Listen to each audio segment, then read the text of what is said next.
I know what it's like to grow up not knowing anything about Judaism. That's how I grew up. Have you ever thought about that as being part of your secret sauce? It's hard to call it secret sauce because that means you're selling something. College and post-college kids. Why is that the mission? If you think back to professors that made a big impact on you, it wasn't just information. There was an experience that you had in the process of learning. And learning is a very deep thing. There's so many different parts. You can meet a person at the morgue also and know a lot about them, but it's not the same as having a cup of coffee. Welcome back to Being Jewish with Jonah Platt, 30 Minute Mensches. Same vibe, same tribe, shorter episodes. When I was a student at the University of Pennsylvania, I wasn't super involved in Jewish life. I had plenty of Jewish friends and a lot of East Coast family that I could spend holidays with, but campus Hillel wasn't really my scene.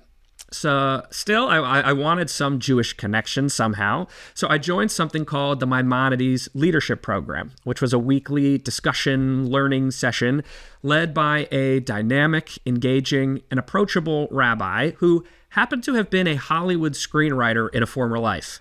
No surprise then that we connected and remain connected 20 years later.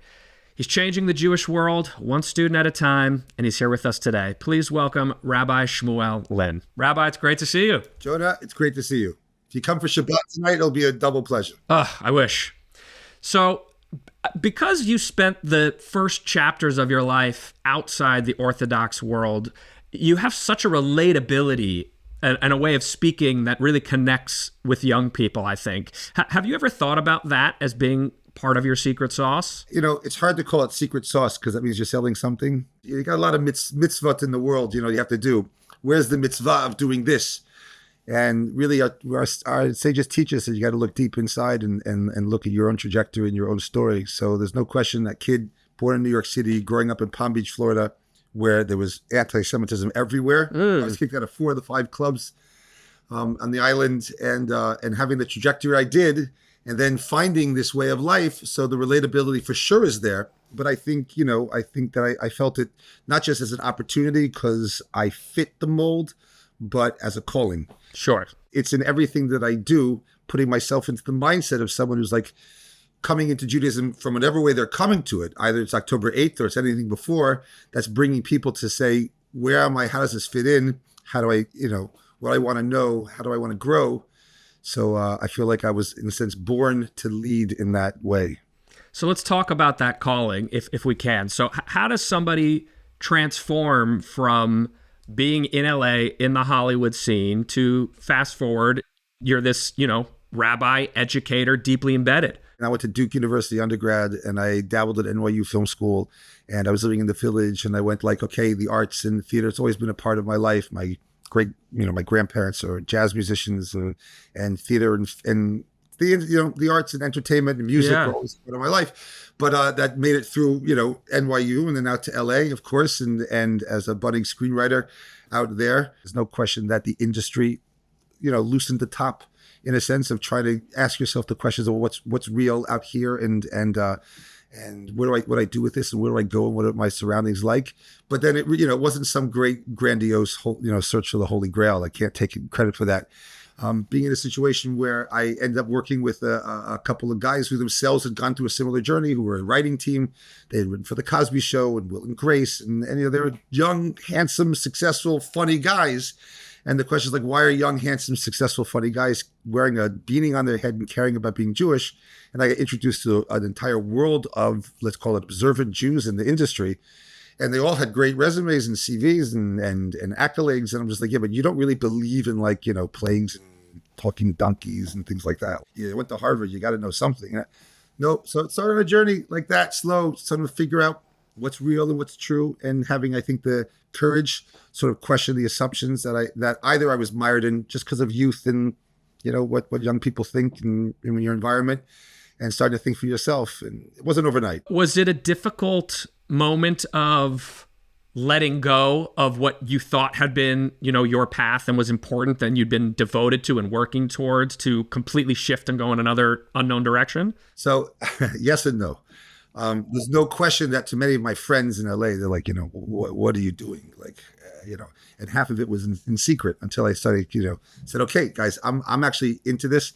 I happened to have had an agent that got me a writing job for a story about the Holocaust, actually, the story about what what predicated the Kristallnacht episode, and fascinating story, phenomenal. I got so into it, like, oh my gosh, something meaningful and real, and it connected me. It had nothing to do with religion, Right? Just like I felt somehow connected to this story. It led to a lot more. There's no question, but I never felt I was leaving. I knew I was leaving, in that my mindset was elsewhere. I didn't think I was leaving the profession, because here I was sitting with people who are in the industry and are leading let's call it very engaged, very openly engaged and committed Jewish lives. And the opposite's true. I said, wow, I think this is how you can survive in Hollywood, because I had that big question, like, how am I going to end up the person I really kind of want to be in and not the people other people want me to be. But my whole idea is, I went to Israel and I studied, and I came back, and I went back again, and I came back and I came back again. The idea was I was going back to the industry. My wife and my rabbi more conspired to say, like, we got other plans for him. And yet somehow it's still back in it. So right, exactly. So it's all come full circle in a funny way, that you had a movie released last year that you wrote about the Holocaust, about Bardejov, this specific town, village in Slovakia. Tell me about that project, and that must have been exciting to be able to put all your passions kind of together in that one way. It was, I felt that, like, I got a little bit of a kiss from above, in a sense. I definitely devoted so much time of my life to the craft. And even though editing bays don't exist anymore, like, you're not splicing film, and, but like tying the craft and thinking it through. And then, I just landed from Poland a few days ago. I go a few times a year. Yeah. By the way, obviously, in what you and I are both doing post October 7th, the Holocaust story is actually really key, I think, to getting us over this hump that we are as a people, and messaging and perseverance and vision.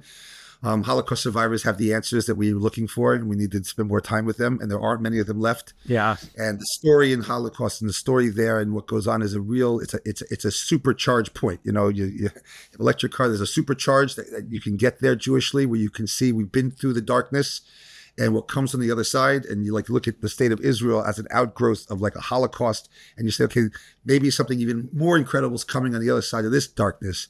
But it's very powerful. So I go there all the time. Wow. It's a defibrillator of Jewish identity. We have October 7th now. But it's powerful. But nonetheless, you have to fundraise. And I called a survivor from Los Angeles who's a philanthropic man. And I asked him if he would contribute. There's such incredible work, Holocaust education, testimony, etc. He says, no, I only give money to my hometown preservation. A few years later, I was with a group going from Krakow to Budapest through Slovakia. I said, you know what? I'm going to call his bluff. And he said, sure, I'll pay for your hotel, your food, and I'll get you a tour. And we stumbled upon, and now I've been teaching Holocaust for 20 years. I've been there. I see it with my own eyes. The Slovakian story anyway is a fascinating story, because it's not as attractive, or wasn't as well known as the Hungarian story, as the Polish story, the German story, but it's fascinating in and of itself. The story was only discovered about a decade ago. And this particular episode, which was at the very first organized transport of Jews to Auschwitz, early on in Auschwitz's career in 1942, ended up being 999 Slovakian girls, 16 to 22, thinking they were going to a shoe factory. Okay, that was discovered 15 years ago or so. Let's call it. Wow. Okay, the idea of those transports, because the Slovakian story, the Germans didn't go in. The Slovakians did the work themselves mostly, because they signed up with Hitler. They won. So anyway, this town managed a very beautiful shtetl and very amazingly courageous Jews who were leading the charge there. Basically, there were about 300 girls that had been rounded up from there and the surrounding areas, and they're going to go on this train. And they found that the trains were not going to a shoe factory, but to a place called Auschwitz, and they found out what happens there. And they basically had to figure out, well, how do we save our daughters? And they did. And they managed to do it in the most brilliant way by feigning a typhus epidemic, because the Germans played the work thing, so typhus would be a scourge to their plans. So they played them at their own game. They smuggled into the deport center where the girls were being held double doses of the vaccine, so they would show symptoms, and they managed to get all the girls out and stop the transport. Now, it doesn't have the happy ending you might want, because, of course, eventually, ones that did leave went to Hungary, and that story comes later in 1944. But it's an amazing, it was amazing. So this is the most incredible story. And I thought it was, when COVID hit, I thought, my goodness, this is the story. Typhus vaccines, epidemics, COVID. No one knew October 7th was coming. This is really a story. And it turns out that I called this man, the survivor, and I said, who are you? And I'm coming to see you. And he says, well, I don't live in California. I live in Pennsylvania. I said, where? He says, I live in Philadelphia. I said, where? He said, he's around the block from me. So Amazing. we became super close. And I said, you got to make a movie. He says, yeah, I did my research on you. We're making a movie. And then it came out, and there it is. It's amazing. That's so cool. You mentioned in there that you're taking college and post-college kids to Poland. Your career as an educator, as a leader, has been focused 100% really on that age group, those college and post-college kids. Correct. Why is that the mission? Like, why is that your target? Great question. I don't want to take away from anyone who's doing high school work or early education work or adult education work or family work in Judaism. They're all important. All important. I think that that was where I was waiting for a Jonah Platts of the world. Like, you're on your own, you're thinking, you're great. I want to be in a place where people can make the biggest changes, where they're free to make biggest changes, where they're already being pushed to think. Now, between you and me, it's another conversation over a glass of wine of where the world has changed in people's mindsets in 20 years since you and I met. The freedom that you had to think back then and the conversations we had. All professors at Penn will tell you that the world's changed in the classroom also, and the mindset's changed. But people who can think and can grow at a stage of life where they can really change their loyalties, change their ideas, be open to consider things. And I think that if we're being surgical, clinical, if my job is to drop in and parachute in and try and make the biggest impact as possible on a demographic that's got the greatest ROI, that was it for me. And it's also the language that I was ready to speak. I was ready to deal with this stage of life. And I need that to leverage the idealism and then ride the waves of the world, new orders every few years. I think the goalpost shifted a little bit, which is why 10 years ago, Penn still happens and we still have programs at all the campuses here and around the country. But I particularly moved to begin the programs post-college. I felt the goalpost shift for people, their independence, their ability to think downfield, their ability to consider life and marriage and future and career changed. Those conversations and thoughts are happening a little bit later in life for people than they were 10 years the way ago. Things work. Everyone knows that we've all been dumbed down a bit. So we got to rise to the occasion.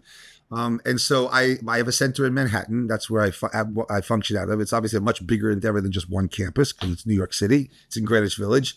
We're talking about Olami. Olami now, and it's packed every night of the week, especially post October 7th is a different world. Even before that, for the 8-9 years before that, I think that was the place I felt that we needed to be and what I felt that the Jewish people, the investment of next generation Jews, the leaders or the people who are either going to be part of the solution or not, I felt that was the place to make the biggest impact. So when you say impact, what kind of impact are you trying to have? I think it's like pointillism. I think there's a big picture that's made up of the individuals. There's no question that if we have to think big, why not? We have to go for generational change. But there's no question that it's literally Bishvili Nivra Ha'olam. It says you have to say that the world was created just for me. And it's raising every single Jew to the greatest vision of what they can be and how they can see themselves. So we were always striking the balance. To be honest, I had a board meeting before this, and even this is 20 years in, we're still talking about making sure that we're maximizing individual growth and attention. And if someone steps up to the plate and says, I want to change the way I interact with the world as a Jew, which is happening all the time now. Yeah. Forget the spectrum of religiosity, just identity, just friendship and community, just knowledge about what things are. I know what it's like to grow up not knowing anything about Judaism. That's how I grew up. Sure. So it's trying to make big cultural changes in New York City. We definitely have, we changed the college campus, field of education for sure. Everybody wants to make a great thing of themselves, Mm-hmm. I've watched you do it over the years, right? So can you imagine thousands and thousands of Jonah Platts, what the Jewish world would be if today's generation, who are in the main cowering and afraid and unable to express themselves, to give them the language, give them the tools, give them the power and the vision and the confidence and the beauty of it. That's what we're going for. That brings me to my next question, which is sort of like, are you seeing a difference in the attitudes and emotional state, I guess, of the kids who are showing up at Olami now as opposed to 3 years ago? There's no question that we are in a generational change right now. There's no question. And if we don't do it ourselves, well, the world's certainly doing it for us. So I've had to sit back and I train a lot of people in the field, and I speak in a lot of conferences, and like like the classes you gave before, the messaging you had before. Let's redo it. It's a different song that we have to play. The love has to be there, the connection, the depth, the profundity, the truth, the Torah itself. But yes, it's a different thing. It's a very different thing. And it's interesting because it's the Israel question, which of course, obviously, of course, we have to educate and we have to be there. And that's a big thing. And more trips to Israel and solidarity. We've done dozens of solidarity trips to Israel. That's a huge part of saying this is connect people there. They should have friends who are Israeli. We're in this together, like it or lump it, as they say. They're like, it's not going back to what it was. On the other hand, that can't be a smokescreen for someone's own individual recalibration and growth as well. There's a spiritual side also, and you have to have both. You have to have the big national uplift that we need, and we have to have the externals, and we have to have the internal spiritual uplift as well. And I really believe those things have to go hand in hand. Yeah, I agree out of my own experience that I'm, constantly working on now. And the spiritual stuff has always been more of a challenge for me of trying to connect at that level. I'm continuing to work on that and enjoying getting deeper into that for sure. As a storyteller, which you undoubtedly are, you've brought a lot of that, not just through that screenplay, but in a lot of the programming that you do and a lot of the projects you've worked on. You had that immersive play about, 1909 in New York City. You have a play about Jews during the Spanish Inquisition, this famous trial, and the movie, other things like that. Would you attribute those projects to your personal passion sort of shining through, or are you seeing something specific about that methodology that you're like, this is something we need to be doing more? Can it be both? Yeah, it definitely could be both. I mean, I assume it is, I guess. There's no question that it speaks by language. Everyone, if you think back to to professors that made a big impact on you, and I remember the ones that I can point to, that it wasn't just information. There was an aura, there was an experience that you had in the process of learning. And learning is a very deep thing. There's so many different parts. We in the Torah, when you think it's proved when it says that Adam knew Eve, but it's a translation of a word which is in Hebrew called dat, which means to know. I know. So the reason why it's used, that's not because it's proved, it's because knowledge has many different factors to it. And there's a calibration of mind and of emotion and of physicality. And you're going to find that code, in a sense, everywhere in Judaism. From every mitzvah is going to have, it can attach to the head and the heart and the body and the physicality. So a full calibration of knowledge is really needed. When someone says, someone walked into the room to you and said, I know everything about love, but I've never been on a date in my life. I've just been studying the history and the chemistry and the biology and the sociology of it, and it's got a PhD this big, but he's never been on a date. You're laughing him out of the room. He doesn't know anything about love. It's a cute little story just to bring out something that this is, in the Shema it says, don't go after your heart and after your eyes. And the sages say heresy is in the heart. Why? I mean, heresy is up here. I think I'm an atheist and this and that. Why is it over here? This is the path, and it's a real thing. It's not trivial. So anyone's going to do that well. Whether it's the food that you serve in the Maimonides program, right? Or the ambiance that's there, it's curated. We all do that. That's part of the experience. But actually, educationally, it's much more, it's really super important. And if you have a natural talent, let's maybe in that area of storytelling, as you said beautifully, because that's what it is. You bring someone on a journey. It's not manipulation. It's you're opening a person's senses up and you're letting them get a chance to know something, not just over here. People ask me, what's the difference between what I do and a Jewish studies department, let's say? Not to take anything away from academia, but you can meet a person at the morgue also and know a lot about them, but it's not the same as having a cup of coffee with it. So a lot of what I do, and I do it in an extreme way, but the way even our center is curated and the experience here, you walk in on a Tuesday night in New York City, there's a jazz band, an open bar, food galore, and classes that are great, on target spot, speaking your language all night long. And people will come in from the streets because they hear about it and say, this is not the Judaism I grew up with. This is like Greenwich Village. This is and the idea is we need to open up. And yeah, I have I enjoy it. and maybe the Almighty gave me a bit of talent in that area. But so to make really experiences like that, the trips that we do and the plays and theater, to actually use the story head on, I think is very powerful. I mean, I think that a Jew that comes in and like, where do you get someone to put their phone away today? They'll still do it in the theater. So you get someone to come into a theater for 2 hours and go through a journey of Jewish history, and they can ask themselves, wait, how did it get here? And what did my great-great-great-grandparents think when they came through Ellis Island about what they wanted from me?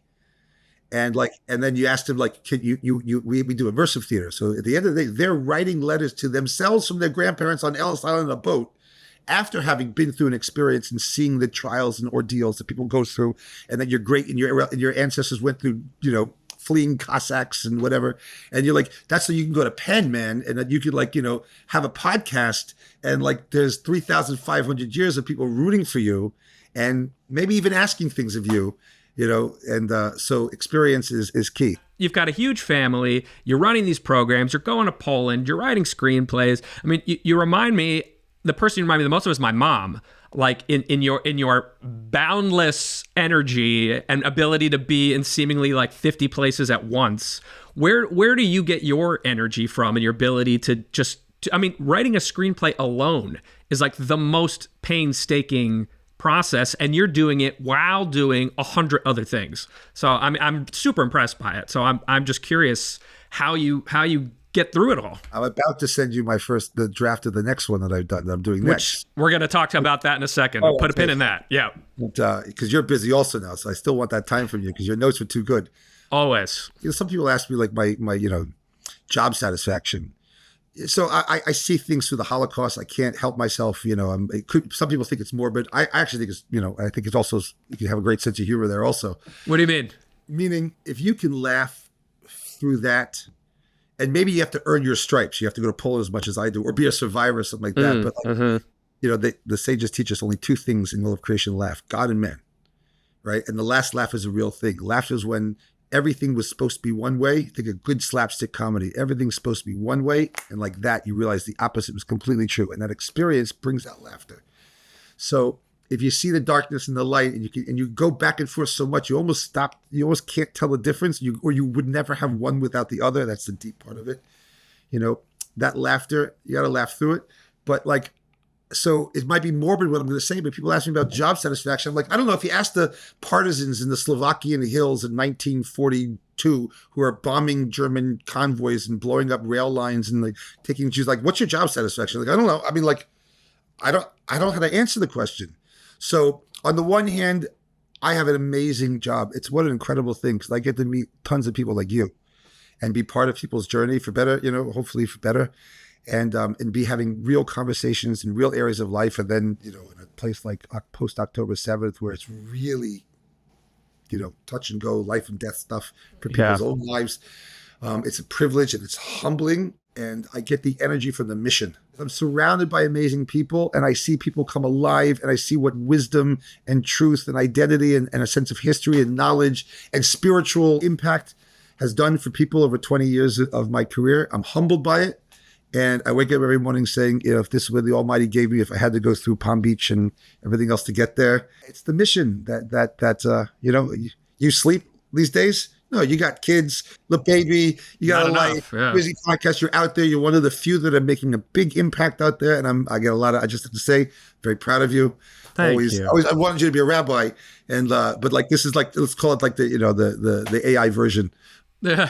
So you mentioned you've got your next project already underway. What's the new screenplay about? There's never been there's been documentaries, but a dramatic representation of the Soviet Jewry movement. Yeah. Now, I remember as a kid, all my bar mitzvah, I was upset about it then because the dolls got taken and sent to the Soviet, for Soviet Jewry.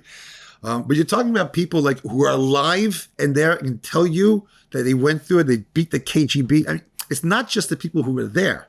The post-Holocaust guilt of American and European Jewry was that we were too little too late in the Holocaust. Mm-hmm. All of a sudden, you're faced with a few million Jews behind the Iron Curtain who are suffering and want to live in Israel.